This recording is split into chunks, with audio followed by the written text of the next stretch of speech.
레옹 베르트에게 이 책을 바칩니다. 이 책을 한 어른에게 바친 데 대해 어린이들에게 용서를 바랍니다. 나에게는 그럴 만한 중요한 이유가 있습니다. 그것은 무엇보다도 그 사람은 이 세상에서 나와 가장 친한 친구이기 때문입니다. 그리고 또 다른 이유가 있습니다. 그는 무엇이든지 알아들을 수 있으며 어린이를 위한 책까지도 이해할 줄 안다는 것입니다. 세 번째 이유는 그는 프랑스에서 살고 있는데 그곳에서 추위와 굶주림에 떨고 있다는 사실입니다. 그는 위로받아야 할 처지에 있는 것입니다. 이 모든 이유로도 충분하지 못하다면 어른이 되기 전 어린 시절의 그에게 이 책을 바치고 싶습니다. 어른들도 모두 한때는 어린이였으니까요. 물론 그것을 기억하는 어른들은 별로 없지만 그래서 바치는 글을 이렇게 고쳤습니다. 어린 시절의 레옹 베르트에게 이 책을 바칩니다. 안녕하세요. 서연 책들 안의 서연입니다. 오늘 소개해드리는 작품은 생텍쥐페리가 1943년에 발표한 어린 왕자인데요. 어린 날에 맑게 빛나는 영혼을 지녔던 지구 위의 모든 사람들과 어린이들을 사랑했던 생텍쥐페리의 따스한 마음이 담겨 있습니다. 이 세상에서 가장 아름답고 감동적인 동화 어린 왕자를 만나보실까요? 어린 왕자가 사는 별 가까이에 소행성 325, 326, 327, 328, 329, 그리고 330이 빛나고 있었다. 주변에 이렇게 많은 소행성이 있었기 때문에 어린 왕자가 일자리를 구하는 것은 어렵지 않았다. 꼭 일자리를 구하지 않더라도 무언가를 배울 수만 있으면 그것으로 만족할 수 있었다. 그래서 어린 왕자는 여러 가지를 배우기 위해 그 별들을 방문하기로 했다. 첫 번째로 찾아간 별에는 왕이 살고 있었다. 왕은 붉은 천과 하얀 수달털 가죽으로 만든 옷을 입고 있었다. 왕좌는 소박했지만 무척 위험 있어 보였다. 높다란 왕좌 위에 앉아있는 왕은 훨씬 더 위험 있게 보였다. 왕은 어린 왕자를 보자 반갑게 맞이하며 큰 소리로 말했다. 오호, 신하가 한 명 왔구나. 한 번도 만난 적이 없는데 어떻게 나를 아는 걸까? 어린 왕자는 이상하게 생각했다. 그러나 어린 왕자는 왕들이 세상을 아주 간단하게 본다는 사실을 알지 못했다. 왕에겐 이 세상 모든 사람이 모두 자신의 신하였다. 내가 더 잘 볼 수 있도록 이리 가까이 오라. 왕은 왕노릇하는 것이 무척 자랑스러운 듯 어깨를 쭉 펴며 명령했다. 어린 왕자는 왕의 명령대로 가까이 갔지만 별 전체가 온통 화려한 수달털 가죽 망토로 덮여 있었고 의자 같은 건 보이지 않았다. 어린 왕자는 앉을 자리가 없어서 줄곧 서 있었다. 그랬더니 몹시 피곤해서 저절로 하품이 나왔다. 그 모습을 보자 왕은 말했다. 왕 앞에서 하품을 하다니 예의에 어긋나는 일이로다. 짐은 그대에게 하품하는 것을 그만오라. 갑작스러운 명령에 어린 왕자는 어리둥절했다. 하품을 안 할 수가 없어요. 오랫동안 여행을 하느라 잠을 못 자서 그만. 어린 왕자는 사뭇 당황해서 이렇게 말했다. 그렇다면 하품을 하라고 명하노라. 짐은 몇 해 전부터 하품하는 사람을 본 적이 없었느니라. 자, 또 하품을 하라. 명령이니라. 하지만 겁이 나서 하품이 잘 나오지 않는걸요? 더는 하품할 수가 없어요. 어린 왕자는 얼굴이 빨개져서 대답했다. 그렇다면 짐이 다시 명하노니 때로는 하품을 하고 때로는 왕은 빨리빨리 몇 마디를 더 중얼거렸지만 약간 기분이 언짢아 보였다. 왕은 원래 권위를 중요하게 여긴다. 그래서 자기가 내린 명령에 복종하지 않는 사람은 용서하지 못한다. 어디까지나 자신들이 이 세상의 모든 권한을 가진 사람이라고 생각하기 때문이다. 다행히 그 왕은 마음씨가 착했기 때문에 이치에 맞는 명령을 내렸다. 만약에 짐이 어떤 장군에게 물새로 변하라고 명령했는데 장군이 명령에 복종하지 않는다면 그것은 장군의 잘못이 아니다. 그것은 복종할 수 없는 명령을 내린 나의 잘못이다. 착한 왕은 이렇게 말했다. 어린 왕자는 조심스럽게 왕에게 물었다. 앉아도 될까요? 짐은 그대에게 앉기를 명하노라. 왕은 이렇게 말하면서 수달 털가죽 망토자락을 위엄있게 걷어올렸다. 문득 어린 왕자는 이렇게 작은 별에서 왕이 무엇을 다스리는지 궁금했다. 전하, 제가 한 가지 여쭤볼 것이 있는데요. 어린 왕자의 말에 왕은 주위를 한번 둘러본 다음 입을 열었다. 짐은 네게 질문을 하도록 허락하노라. 전하는 이곳에서 무엇을 다스리고 있나요? 모든 것을 다스리노라. 왕은 아주 간단하게 대답했다. 모든 것을 다스린다고요? 어린 왕자는 깜짝 놀라는 표정을 지었다. 왕은 손을 들어 수많은 별을 가리켰다. 자기가 사는 별과 다른 별들 그리고 떠돌의 별들을 하나씩 조심스럽게 가리켰다. 그럼 저 많은 별을 모두 다스린단 말이에요? 물론 이 모든 별을 다 다스리지. 왕이 대답했다. 그는 자기 별뿐만 아니라 우주 전체를 다스리는 우주의 군주였던 것이다. 저 별들이 모두 전하의 명령에 복종하나요? 물론 그렇고 말고 짐의 명령에 복종하지 않는 별은 하나도 없도다. 짐의 명령을 거역하는 것은 절대 용서하지 않느니라. 그 어떤 별도 짐의 명령을 거역하지는 못하노라. 왕은 위엄을 갖추며 말했다. 어린 왕자는 왕이 지닌 큰 위력에 감탄했다. 부러움도 생겼다. 나에게도 이런 권력이 있다면 의자를 뒤로 옮겨 놓을 필요 없이 해지는 풍경을 하루에 44번뿐만 아니라 72번이나 100번, 아니 200번이라도 볼 수 있을 텐데. 이런 생각이 들자 어린 왕자는 두고 온 작은 별이 그리워져 용기를 내어 왕에게 부탁했다. 전하, 한 가지 소원이 있어요. 말해 보아라. 제 소원을 꼭 들어주세요. 어린 왕자가 머뭇거리며 말을 꺼내지 못하자 왕이 오히려 말을 시켰다.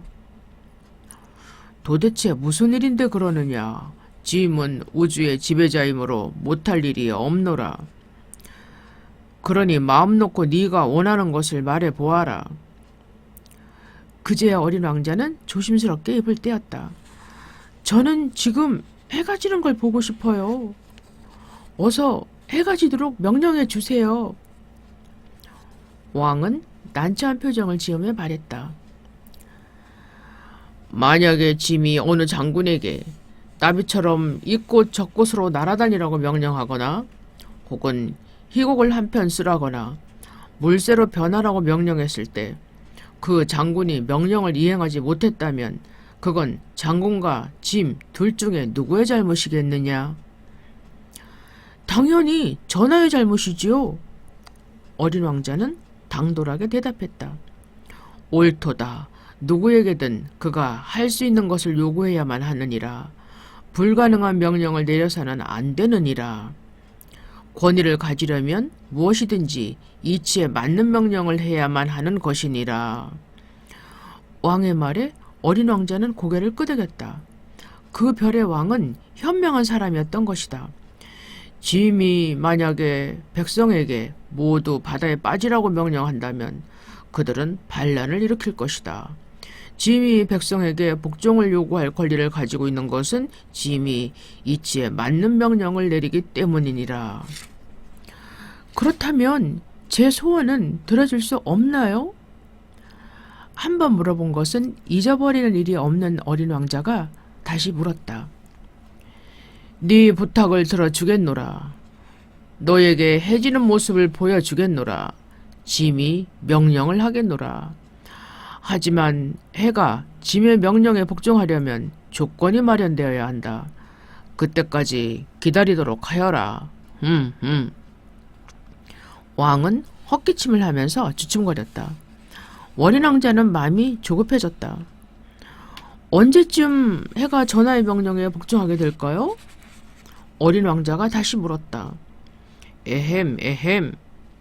왕은 우선 커다란 달력을 들춰보았다. 그리고 나서 거드름을 피우며 말했다.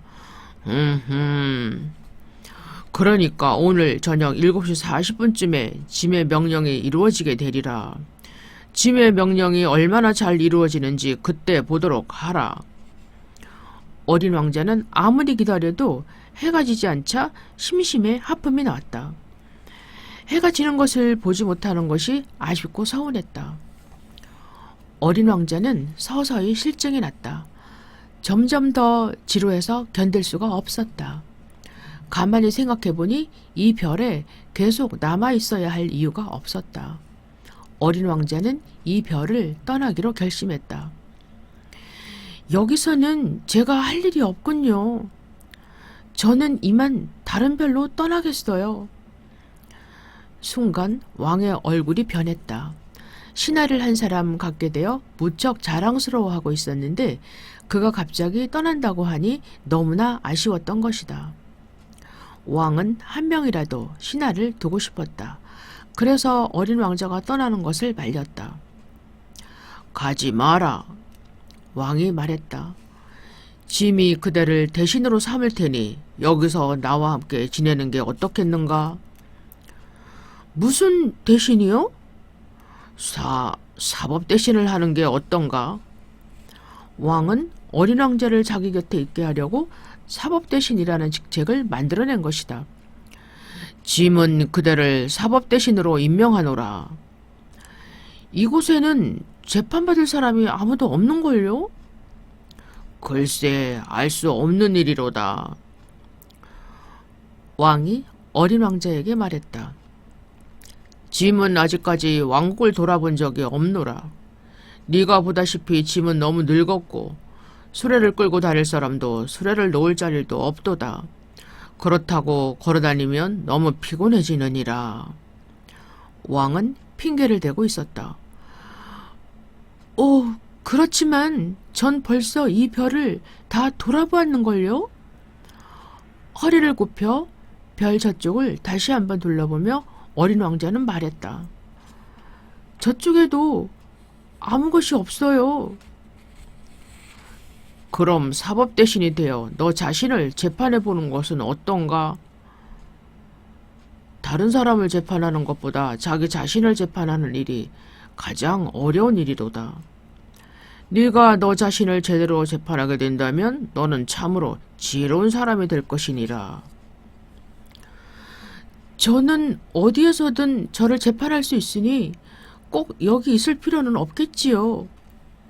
어험, 짐의 별 어딘가에 늙은 쥐 한 마리가 살고 있노라. 밤이면 그 쥐 소리가 매우 시끄럽도다. 그 늙은 쥐를 재판하도록 하라.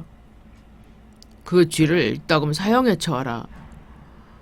그러면 그 생명이 너한테 달려있도다. 그러나 한 마리밖에 없는 쥐이니까 아껴야 하느니라. 재판할 때마다 사형을 면제시키도록 하라. 왕의 말에 어린 왕자는 고개를 절레절레 흔들었다. 저는 그런 일을 좋아하지 않아요. 그만 떠나겠어요. 안 된다. 떠나지 마라. 어린 왕자는 어떤 일이 있더라도 이 별에서 떠나겠다고 결심했다. 그러나 늙은 군주를 슬프게 하고 싶지 않았다. 그래서 왕이 한 말을 그대로 이용했다. 전하의 명령이 모두 이행되기를 원하신다면 이치에 맞는 명령을 내리셔야 해요. 제가 복종하게 하려면 이 별을 떠나라고 명령을 내려주세요. 조건이 모두 갖춰진 것 같은데요. 어린 왕자의 말에 왕은 아무 대답이 없었다. 왕의 그런 모습이 너무도 처량하고 가여워 보였다. 어린 왕자는 조금 망설이다가 한숨을 쉬면서 별을 떠났다. 그대를 짐의 대사로 임명하노라. 왕은 다급하게 소리쳤다. 그러고는 잔뜩 위험을 부리는 모습을 보였다. 어른들은 참 이상해. 어린 왕자는 이런 생각을 하며 다시 여행을 떠났다. 어린 왕자가 두 번째로 찾아간 별에는 허영심이 많은 사람이 살고 있었다. 아, 나의 숭배자가 한 사람 나타났구나. 허영심 많은 그 사람은 어린 왕자를 보자 멀리서부터 소리쳤다. 그 사람은 모두가 자신을 숭배한다고 믿고 있었다. 안녕하세요, 아저씨. 그런데 이상한 모자를 쓰고 있네요. 어린 왕자가 고개를 갸우뚱하며 말했다. 이건 인사를 하려고 쓰고 있는 모자란다. 내게 박수갈채를 보내는 사람이 있을 때 답례절을 해야지 않겠니? 하지만 이곳으로 지나가는 사람이 아무도 없구나. 그래요? 어린 왕자는 그의 말이 무슨 뜻인지 알아들을 수 없었다. 나를 위해 박수를 쳐주겠니? 허영심 많은 사람이 양손을 벌리며 말했다. 어린 왕자가 시키는 대로 박수를 치자 허영심 많은 사람은 모자를 벗어 들고 공손히 인사를 했다. 그런 모습을 보며 어린 왕자는 왕을 만났을 때보다 훨씬 재미있다고 생각했다. 그래서 어린 왕자는 그에게 계속 박수를 쳐주었다. 그러자 허영심 많은 사람은 다시 모자를 벗어 들고 아까와 같은 행동을 되풀이했다. 얼마쯤 이렇게 하고 나니 어린 왕자는 박수치는데 실증이 났다. 모자를 떨어지게 하는 방법이 없을까요? 어린 왕자가 물었지만 허영심 많은 사람은 들은 척도 하지 않았다. 그 사람은 오직 자신을 칭찬하는 말만 들었다. 그 이외에는 아무것도 귀담아 듣지 않았다. 너는 진심으로 나를 숭배하느냐? 숭배하는 게 뭔데요? 어린 왕자는 숭배라는 말을 처음 들었기 때문에 잘 이해하지 못했다. 숭배한다는 것은 말이다. 내가 이 별에서 최고라는 것을 네가 인정하는 것이야. 그러니까 내가 가장 멋있고 부자이며 똑똑하다고 생각하는 것이란다. 허영심 많은 사람은 우쭐거리며 어린 왕자에게 계속 자기 자랑을 늘어놓았다. 그렇지만 이 별에는 아저씨 혼자밖에 없잖아요. 그런데 어떻게 다른 사람과 비교할 수 있어요? 그렇더라도 나를 즐겁게 해다오. 제발 나를 숭배해다오. 어린 왕자는 허영심 많은 사람의 강요 때문에 할 수 없이 말했다. 아저씨를 숭배해요. 하지만 그것이 무슨 소용이 있나요? 어린 왕자는 어깨를 약간 들썩이고 뒤도 돌아보지 않고 그곳을 떠났다. 어른들은 참 이상해. 어린 왕자는 다시 길을 떠나면서 이렇게 생각했다. 그 다음 어린 왕자가 찾아간 별에는 술꾼이 살고 있었다. 그는 술 이외에는 아무것도 모르는 사람이었다. 어린 왕자는 그 별에 아주 잠깐밖에 머물지 않았지만 마음이 몹시 우울해졌다. 맨 처음 술꾼을 보았을 때 어린 왕자는 무척 조심스러웠다. 술꾼은 빈 술병과 술이 가득 담긴 술병들을 늘어놓고 술을 마시고 있었다. 그 모습은 어린 왕자를 불안하게 했다. 어린 왕자는 술병 더미 속에 우두커니 앉아있는 술꾼에게 물었다. 아저씨, 뭐하고 계세요? 술 마시고 있단다. 술꾼은 어린 왕자를 쳐다보지도 않고 침울한 얼굴로 대답했다. 술은 왜 마시나요? 어린 왕자는 다시 물었다. 술꾼은 술에 취해 혀꺼부라진 소리로 대답했다. 잊어버리기 위해서지. 있다니 무엇을 말인가요? 부끄러움을 잊기 위해서지. 술꾼은 벌개진 얼굴을 숙이며 대답했다. 그 모습을 본 어린 왕자는 술꾼이 불쌍해졌다. 어린 왕자는 술꾼을 도와주고 싶은 생각이 들어 물어보았다. 무엇이 부끄러우신데요? 그러자 술꾼은 비밀을 말하듯이 속삭였다. 술을 마신다는 것이 부끄러워서 그런단다. 술꾼은 이렇게 말하고 입을 꼭 다물더니 더 이상 아무 말도 하지 않았다. 어린 왕자는 머리를 갸웃거리며 급여를 떠났다. 어른들은 정말 이상해. 어린 왕자는 길을 가며 아무리 생각해봐도 어른들을 이해할 수가 없었다. 네 번째 별은 사업가가 사는 별이었다. 그 사업가는 어린 왕자가 옆에 왔다는 것을 알면서 아른 채도 하지 않았다. 무엇이 그리 바쁜지 담뱃불이 꺼진 것도 모르고 있었다. 안녕하세요, 아저씨. 담뱃불이 꺼졌어요. 어린 왕자가 담뱃불이 꺼진 것을 알려주었지만 그는 숫자를 세느라 여념이 없었다. 그는 무척이나 바쁜 듯 어린 왕자가 가까이 가도 쳐다보지 않았다. 셋에다가 둘을 더하면 다섯, 다섯에다 일곱을 더하면 일곱, 아니 열둘, 열둘에다 셋을 더하면 열다섯, 안녕, 열다섯에다 일곱을 더하면 스물둘, 휴, 스물둘에다 여섯을 더하면 스물여덟. 너무 바빠서 담뱃불을 붙일 틈도 없구나. 26에 다섯을 더하면 31. 이것으로 모두 합해서 5억 162만 2731이로군. 뭐라고요? 뭐가 5억이나 돼요? 어린 왕자의 놀라는 소리에 사업가는 비로소 자기 옆에 사람이 있다는 것을 깨달은 듯했다. 응? 너 여태 가지 않았니?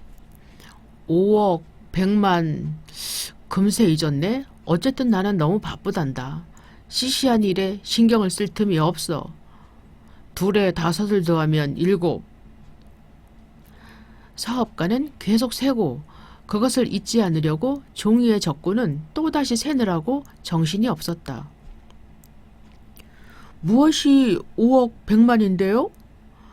한번 물어본 것은 잊어버리는 일이 없는 어린 왕자가 다시 물었다. 그러자 사업가는 고개를 들며 말했다. 얼굴에는 이미 화가 난 표정이 역력했다. 나는 54년 동안이나 이 별에서 살아왔다. 그렇지만 일하다가 방해를 받은 적은 단 3번뿐이야. 맨 처음이 22년 전이었는데 어디선가 풍뎅이란 놈이 나타나 시끄럽게 붕붕거리고 다니는 바람에 덧셈을 하는데 4번이나 틀렸지. 그리고 두 번째인 11년 전에는 운동 부족으로 신경통이 심해졌기 때문에 아주 힘들었지. 나는 평상시에 운동을 안 하거든. 너무 바빠서 산책할 여유조차 없었단다. 그래서 병이 생긴 거지만 그것이 다 내가 중대한 일을 하는 사람이라는 증거란다. 세 번째는 바로 지금 너 때문이야. 사업가는 어린 왕자를 몹시 못마땅해 했다. 가만 있자. 5억 100만이라고 했지. 도대체 뭐가요? 사업가는 조용히 일할 가망이 없다는 것을 깨달았다. 그래서 계속해서 물어대는 어린 왕자에게 차라리 대답을 해주는 것이 훨씬 낫겠다고 생각했다. 그건 말이다. 이따금 하늘에 보이는 저 조그만 것들의 숫자란다. 8이 말이에요?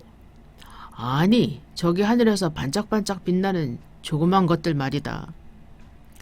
꿀벌 말인가요? 아니라니까. 가끔 게으름뱅이들이 그걸 보고 멍하니 공상에 빠지곤 하는 금빛으로 빛나는 단추 같은 것 말이다. 어린 왕자는 마침내 사업가가 말하는 것이 무엇인지 알아차렸다. 아, 별 말이군요. 그래, 맞아, 별이야. 어린 왕자의 말에 사업가는 정답이라고 소리라도 치고 싶었지만 한껏 점잔을 빼면서 말했다. 그런데 아저씨는 5억 개나 되는 수많은 별로 무엇을 하는데요? 그 별들은 5억 162만 2731개야. 나는 아주 중요한 일을 하고 있어. 그리고 나는 매우 정확한 사람이야.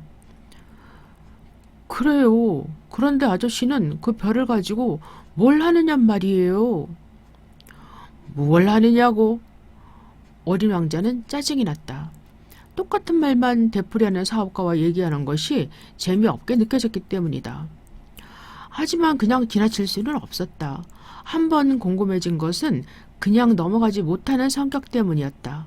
그래서 아까보다 더 큰 소리로 물었다. 아저씨는 그 많은 별로 뭘 하느냐고요?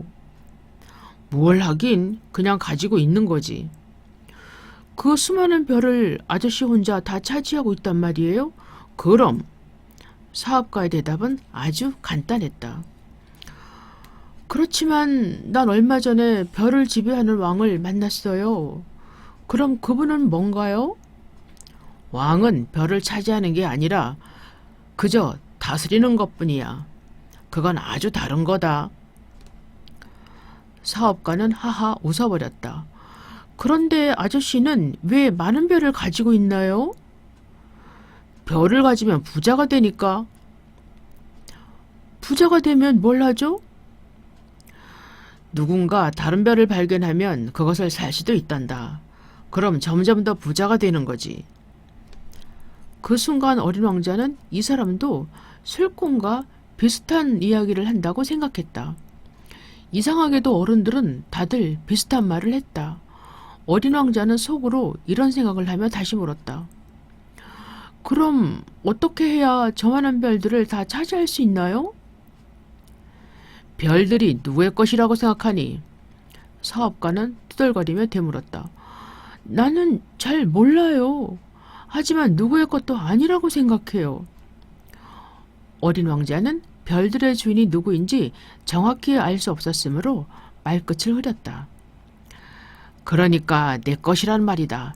내가 맨 처음 그 생각을 했으니까. 그러면 별들이 다 아저씨 것이 되는 거예요? 물론이지. 만약 네가 주인이 없는 보석을 발견하면 그건 네 것이 되는 거란다. 또 네가 무슨 생각을 맨 처음 해내면 그것에 대해서 특허를 받게 되잖니? 그 생각은 분명히 네 거니까. 그와 마찬가지로 별들을 차지할 생각을 나보다 먼저 한 사람이 없으니까 별들이 다 내 것이 되는 거란다. 그건 그렇겠군요. 그런데 아저씨는 별을 가져서 뭘 하세요? 관리를 하는 거다. 그 별이 모두 몇 개인지 세어보고 또 세어본단다. 난 빈틈이 없는 꼼꼼한 사람이니까 숫자가 맞는지 늘 세어보아야 한단다. 그건 아주 힘든 일이야. 하지만 난 괜찮아. 난 중요한 일을 하는 걸 아주 좋아하거든. 사업가는 별의 개수를 세는 것이 세상에서 가장 중요한 일이라고 생각했다. 그렇지만 어린 왕자는 그 말에 만족하지 않았다. 나는 말이에요. 목도리가 있으면 그걸 목에 두르고 다닐 수 있어요. 또 꽃이 있으면 그걸 따서 향기를 맡을 수도 있고 가지고 다닐 수도 있어요. 그렇지만 아저씨는 별을 딸 수 없잖아요. 그래. 하지만 나는 내 별들을 은행에 맡겨둘 수가 있지. 어린 왕자는 사업가의 말이 잘 이해되지 않았다. 어떻게 하면 되는가 하면 말이다. 조그만 종이 쪽지에다 그 내 별의 수를 적어서 그것을 서랍에 넣고 장가두면 되는 거야. 사업가는 더 이상 설명하지 않았다. 사실 그것이 전부였다. 어린 왕자는 실망스러웠다. 그것뿐이에요? 그것뿐이지. 다른 좋은 방법이 있을 리 없잖니? 어린 왕자는 사업가의 이야기가 재미있었다. 그리고 꽤 시적으로 들리기도 했다. 그렇지만 그렇게 중요한 일은 아닌 것 같았다. 어린 왕자가 중요한 일이라고 생각하는 것은 어른들이 생각하는 것과 많이 달랐다. 난 꽃을 하나 갖고 있는데 날마다 물을 줘요. 또 화산도 3개나 가지고 있는데 일주일에 한 번씩 분화구에 그름을 털고 청소를 해주죠.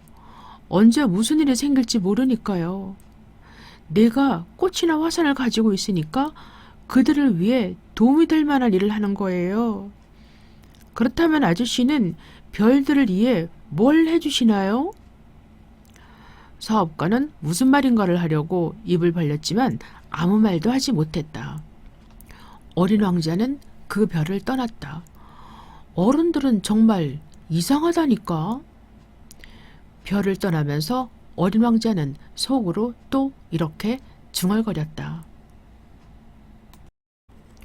어린 왕자가 5번째로 찾아간 별은 아주 신기했다. 그 별은 이제까지 본 별들 중에서 가장 작았다. 그리고 가로등 하나와 가로등에 불을 켜는 사람이 하나 서 있을 뿐이었다. 집도 사람도 없는 별에 왜 가로등과 불 켜는 사람이 있어야 하는지 어린 왕자는 이해할 수 없었다. 그런데도 어린 왕자는 속으로 이렇게 생각했다. 이 별에 있는 사람은 어리석은 사람일 수도 있겠지만 그래도 왕이나 허영심 많은 사람, 술꾼, 사업가보다는 나을 거야. 적어도 그가 하는 일은 의미가 있어. 가로등을 켜면 별을 하나 더, 또 꽃 한 송이를 새로 태어나게 하는 것이나 마찬가지니까.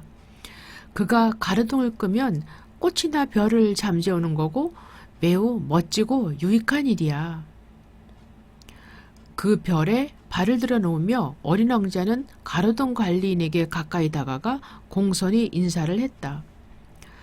아저씨, 안녕하세요. 좋은 아침이구나. 어린 왕자는 반갑게 미소를 지으며 아저씨를 쳐다보았다. 그러나 그는 얼마 안 있어 가로등을 껐다. 왜 가로등을 꺼요?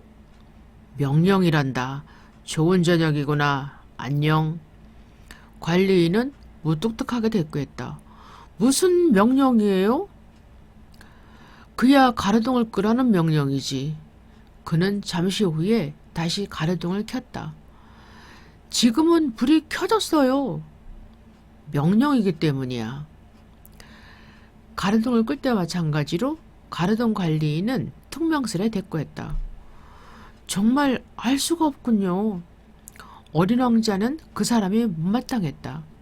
금방 불을 껐다 다시 켜고 또 끄고 왜 그러는지 이해할 수 없었다.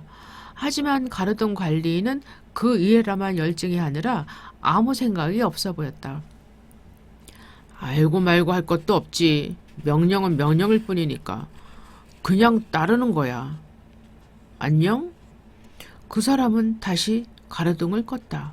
그런 다음 붉은 바둑판 무늬가 찍힌 손수건을 꺼내 이마에 땀을 닦았다. 내가 지금 하는 일은 무척 힘든 일이야. 전에는 괜찮았어. 아침에는 불을 끄고 저녁에는 불을 켰으니까. 내 시간이 넉넉했지. 낮에는 쉴 수도 있고 밤에는 잠을 잘 수도 있었단다. 그렇다면 명령이 바뀌었나요? 어린 왕자는 호기심 때문에 자세히 물어보았다. 그게 바로 문제란다. 별이 도는 속도가 빨라졌는데 명령이 바뀌지 않아서 걱정이란다. 세월이 갈수록 별이 도는 속도는 점점 빨라지는데 명령은 항상 그대로 있단 말이야. 그래서요? 어린 왕자가 다시 물었다. 지금은 별이 1분에 한 바퀴씩 돌기 때문에 나는 1초도 쉴 수가 없는 거야. 1분에 한 번씩 가로등을 껐다 켰다 해야 하니까. 그럼 아저씨네 별에서는 1분이 하루인 셈이군요. 그렇단다. 우리가 이해하고 있는 동안 벌써 한 달이 지난 셈이지. 그 사람이 말했다. 한 달이라고요? 어린 왕자는 깜짝 놀라며 가로등 관리인을 물끄러미 쳐다보았다. 그렇다니까. 30분이 지났으니까 30일이 지난 거지. 그럼 잘 자거라. 그는 아무렇지도 않게 다시 불을 껐다. 어린 왕자는 가르동 갈리인이 자기 일에 참으로 충실한 사람이라고 생각했다. 그래서 그 사람이 좋아졌다. 어린 왕자는 그를 도와주고 싶었다. 저 좀 보세요, 아저씨. 아저씨가 원한다면 쉬고 싶을 때 쉴 수 있는 방법을 알려드릴게요. 가르동 관리인은 어린 왕자의 말을 끊으며 말했다. 나도 쉬고 싶지만 사람이란 성실하면서도 게으를 수 있는 법이다. 어린 왕자는 하던 이야기를 계속했다. 아저씨 별은 아주 작아요. 세 발자국만 움직이면 한 바퀴를 돌 수 있어요. 그러니까 천천히 걷기만 하면 돼요. 언제나 해를 볼 수 있게 말이에요. 그러면 원래대로 해가 오래 있을 테니까 아저씨가 쉬고 싶을 때는 그렇게 천천히 걸으면 돼요. 그건 내게 별로 도움이 되지 않을 것 같구나. 난 잠을 자고 싶으니까. 가르동 관리인이 대답했다. 그렇다면 안 됐군요. 그래, 안녕. 가르동 관리인은 어린 왕자의 말에 시큰둥하게 대답했다. 그리고 다시 가르동을 껐다. 어린 왕자는 가르동 관리인이 있는 별을 떠나면서 생각했다. 저 사람은 왕이나 허영심 많은 사람이나 술꾼이나 사업가로부터 업신여기를 받을지도 몰라. 하지만 나에게 우스꽝스러워 보이지 않는 사람은 저 아저씨뿐이야. 그건 아마 저 아저씨가 자기 자신을 위한 일이 아닌 다른 사람을 생각하고 일하기 때문일 거야. 저 아저씨를 친구로 삼고 싶지만 별이 너무 작아서 두 사람이 함께 있을 자리가 없는걸. 어린 왕자가 그 별을 잊지 못하는 것은 그 별에서는 하루에 1440번이나 해가 지는 것을 볼 수 있었기 때문이었다. 그렇지만 어린 왕자는 그 별을 포기하지 않을 수 없었다. 어린 왕자는 너무도 섭섭해서 한숨을 푹 내쉬었다. 어린 왕자가 6번째로 방문한 별은 먼저 번 별보다 10배나 큰 별이었다. 그 별에는 어마어마하게 큰 책에 무엇인가를 쓰고 있는 노신사가 살고 있었다. 오, 탐험가가 한 명 왔구나. 노신사는 어린 왕자를 보자 기뻐서 소리쳤다. 어린 왕자는 책상 위에 앉아 한숨을 돌렸다. 지쳤을 만큼 벌써 많은 곳을 돌아다닌 것이다. 넌 어디서 왔니? 노신사가 물었다. 이 두꺼운 책은 뭐죠? 할아버지는 여기서 무엇을 하고 계세요? 어린 왕자는 노신사에게 다가가 대답할 틈도 주지 않고 물었다. 나는 지리학자란다. 지리학자는 뭐 하는 사람이에요? 바다와 강, 도시나 산, 사막 등이 어디 있는지 알아내는 학자지. 재미있겠네요. 이제야 정말 직업다운 직업을 보게 되었어요. 말을 하며 어린 왕자는 지리학자의 별을 빨리 한 바퀴 돌아보았다. 지금까지 본 별 중에 가장 아름다운 별이었다. 할아버지가 사는 별은 정말 아름답군요. 그런데 이 별에 큰 바다도 있나요? 그건 나도 모른다. 지리학자가 대답했다. 그럼 산은요? 어린 왕자는 기대가 어긋나는 것을 느꼈지만 다시 한번 물어보았다. 내가 어떻게 알겠니? 그럼 도시나 강이나 사막은요? 그것도 모른단다. 여러 가지를 물어보았지만 노신사는 한 가지도 제대로 대답하지 못했다. 하지만 할아버지는 지리학자라고 하셨잖아요. 그런데 그런 것도 모르세요? 어린 왕자는 실망해서 따지는지 물었다. 그래, 나는 지리학자지 탐험가가 아니란다. 지리학자는 도시며 산이며 강이나 바다, 사막 등을 새로 다니지는 않는단다. 그런 일들은 탐험가들이 하는 일이지. 지리학자는 중요한 일을 하므로 서재를 떠나 돌아다닐 수가 없어. 그 대신 지리학자는 서재에서 탐험가들을 만나 그들이 한 이야기를 기록해 둔단다. 노신사는 우쭐거리며 말을 계속했다. 탐험가들이 들려준 이야기가 흥미로우면 지리학자는 그들의 인격을 조사하지. 그가 진실한 사람인지 아닌지 말이다. 그건 왜요? 만일 어떤 탐험가가 거짓말을 한다면 지리책은 뒤죽박죽이 되기 때문이야. 또 탐험가가 술을 너무 많이 마셔도 문제지. 술꾼에게는 사물이 두 개로 보이기도 한단다. 그러면 지리학자는 산이 한 개밖에 없는데도 두 개로 적게 되거든. 그래서 탐험가가 진실한 사람인지 먼저 알아보고 그 다음에 그의 말을 기록하는 거란다. 그럼 탐험가의 말을 듣고 직접 그것을 보러 가나요? 아니다. 그건 너무 복잡하니까 탐험가에게 증거물을 내어 보이라고 한단다. 예를 들어 어떤 탐험가에게 큰 산을 발견했다고 하면 그곳에서 큰 돌을 가져오라고 하지. 노신사는 갑자기 흥분해서 서둘렀다. 너도 먼 곳에서 왔으니까 훌륭한 탐험가일 거야. 네가 살던 별에 대해 얘기해 보렴. 자, 어서 말해다오.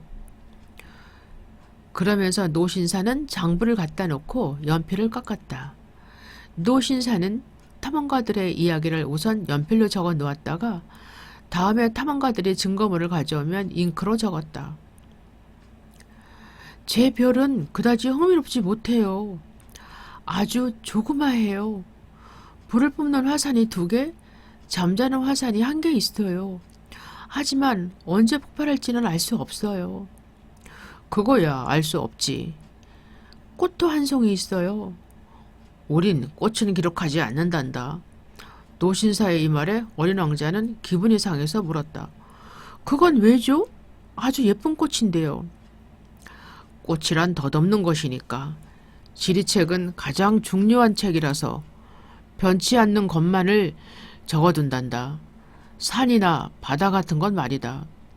산이 자리를 바꾼다든지 바다에 물이 마른다든지 하는 일은 아주 드물거든.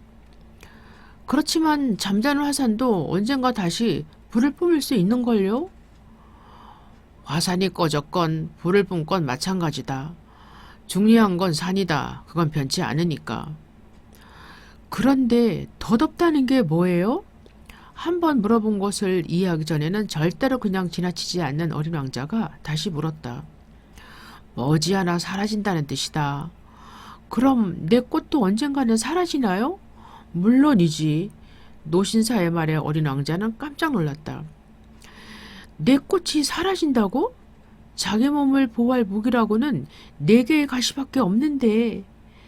게다가 나는 그런 꽃을 별에 혼자 남겨두고 떠나다니. 어린 왕자는 별을 떠나온 것을 후회하며 장미꽃을 그리워했다. 그러나 용기를 내어 물어보았다. 할아버지, 전 또 다른 별로 가려 하는데 어느 별이 좋을까요? 지구라는 별에 가보려무나 그 별은 좋은 곳이라고 소문이 났단다.